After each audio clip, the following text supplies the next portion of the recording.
Welcome back, guys. So, just quick thing. I'm filming this Sunday, the 5th of January. So, I don't know when this is coming out. It might come out after the first episode of Raw on Netflix. It might come out before that. I really don't know. I'm filming this early morning Sunday, the 5th. It's like 8 a.m. So, you wanted me to talk about John Cena's retirement run or kind of fantasy book it. No, I'm not going to fantasy book the entire run. I'm just going to mention a couple of things that I want to see happen. So obviously John Cena is going to be in the Royal Rumble, and there's a couple more things that need to happen. There's two things that is the obvious things that could and maybe should happen, and that's John Cena is one of the few guys that's at his level that is not a Grand Slam champion, and of course there's that looming 17-time world champion. Even though Ric Flair says the real number is more like 22, but let's go according to the history books, which is 16, which John Cena and Ric Flair has tied. So what do we do from here? There's a couple of matches that we need to see, and I'm going to put fantasy book probably significantly different than anyone else on YouTube will book this, because I'm trying to have fun. I'm trying to do this differently. So let's start off with Raw on Netflix. John Cena obviously appears and says 2025 is going to be his year. He's going to accomplish all these things, blah, blah, blah, and he's going to win the Royal Rumble. Now we get to the Royal Rumble, and he actually wins the Royal Rumble. Who can he throw out last? There's a number of options. There's Roman Reigns possibly. There's The Rock. There's CM Punk. There's Randy Orton. That's all the names I think he could throw out last, simply because that's names that he could have a feud with. Now let's go for the obvious one. Let's go for The Rock. So The Rock and John Cena, they do not end up feuding. The Rock goes Cody Rhodes' way, and John Cena goes Cody Rhodes' way, and The Rock, he goes Roman Reigns' way for ultimate tribal chief sitting at the table, blah, blah, blah, blah, blah.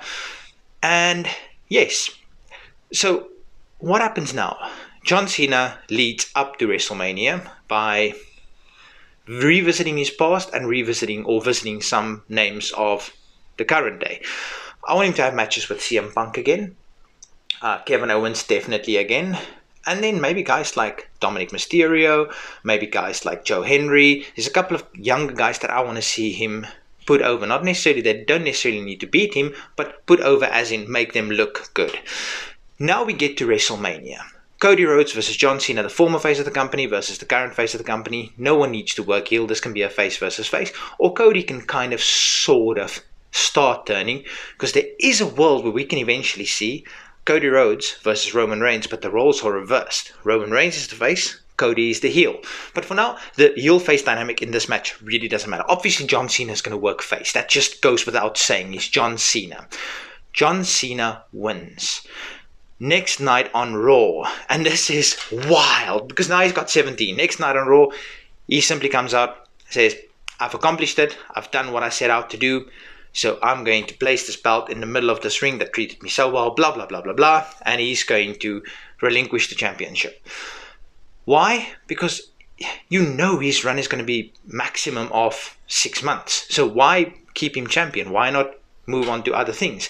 And then we can have what I always like, a tournament. A tournament for the championship. It could even be the King of the Ring, but that's a little bit too far down the line for me to really go into that. We can just have a tournament for the new WWE champion, and the names that could really feature would be guys like Solo Sikoa, Jacob Fatu, it could be Roman, it could be Cody. There's a lot of guys that could feature, and I wouldn't mind if Jacob Fatu actually wins, which I don't think is happening, but I'm not fantasy booking that. I'm just fantasy booking John Cena's run.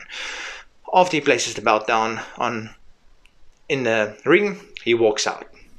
Next week, comes out and says, there's one more thing I need to accomplish, and that is Grand Slam champion.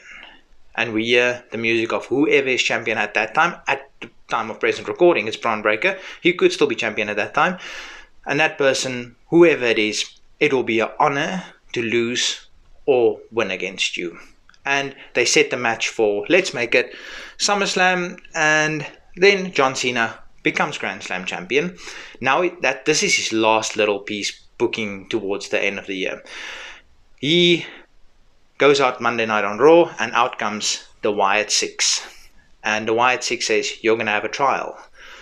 You had a match against our former leader, Bray, now you need to face a trial of all of us. And he has to defeat each one of them to get the right to face Uncle Howdy.